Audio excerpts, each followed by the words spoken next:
Добрый день, дорогие друзья, Чайник здесь. И сегодня у меня на распаковочке, на первых впечатлениях, магнитная клавиатура от Аулы.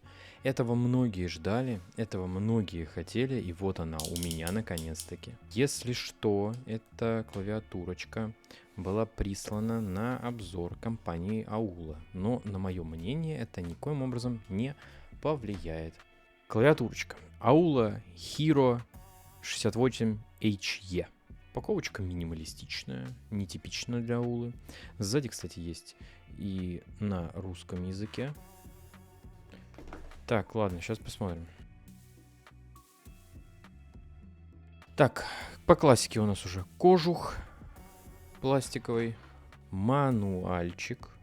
Тут он немножко отличается, он глянцевый. 30-секундный Quick Guide, как во всех клавиатурах Аулы. Заклепки для, видимо, крепления ленточки. Свитчи. Блин, они очень похожи на TTC.com. Вот прям посмотрите на них. Они очень похожи. Блин, даже по кейфилу похожи. Так, далее у нас сам ремешочек белый, без каких-либо обозначений. Keycap Switch Puller. Кстати, угловой кабель неплохого в целом качества. Не брендированный, достаточно резиновый, такой дубовенький. Но сам кабель неплохого качества. Знаете, вот отдает вайбам ретро-консолей Nintendo. И сама клавиатура очка. Давайте ее освободим из плена полиэтилена. О, тут еще. А тут еще наклейка сверху. Смотрите, какая наклейка.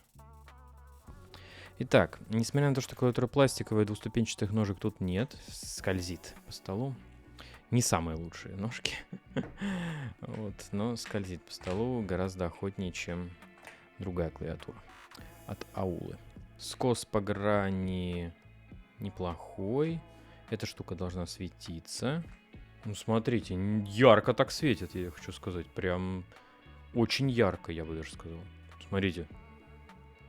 И это я еще днем как бы снимаю. И оно еще и RGB, то есть можно, в принципе, любой другой цвет поставить. Но из-за того, что оно фиолетовое, по идее, должен быть все равно оттенок фиолетового в итоге. С какой-то примесью. Anyway, подсветка неплохая, яркая, я удивлен. Так, давайте по первым базовым впечатлениям сразу. Свечи не песочат. Вобл, ну прям минимальный, я хочу сказать. Это уважаемо, это прям хорошо. Это реально в духе TTC. А я TTC люблю. Кто меня давно смотрит, знают, что я люблю магнитные свечи TTC. PET-подложки нет, но есть какая-то бумажная подложка, видите? То есть плата черная сама по себе, но сверху налеплена какая-то бумажка. Шумочка у нас тут Парон, если что. Южная ориентация диодов. То есть никакой интерференции быть не должно. Это черри профиль, явно. И я вам так скажу, что 1.66, 1.87, 1.61, 1.63. То есть больше 1,5 мм, что оптимально. И звук тут в целом неплохой. На любителя, но неплохой. На любителя он из-за свечей, по большей части. И пластикового корпуса, в котором явно есть чуть-чуть пустоты. У меня по первым впечатлениям прям хорошо. Интересно, что там с софтом, на самом деле, у этой магнитки. Но выглядит она, конечно, хорошо. Кейфил хороший. Мне нравятся свечи пока что. Прям реально нравится.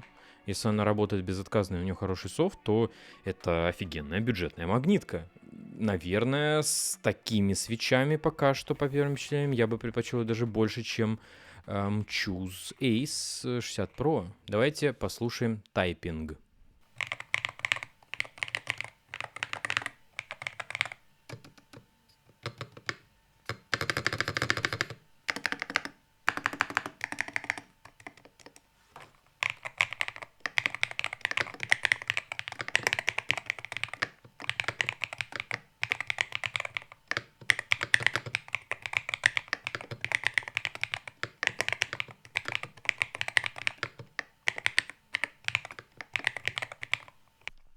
Итак, вердикт.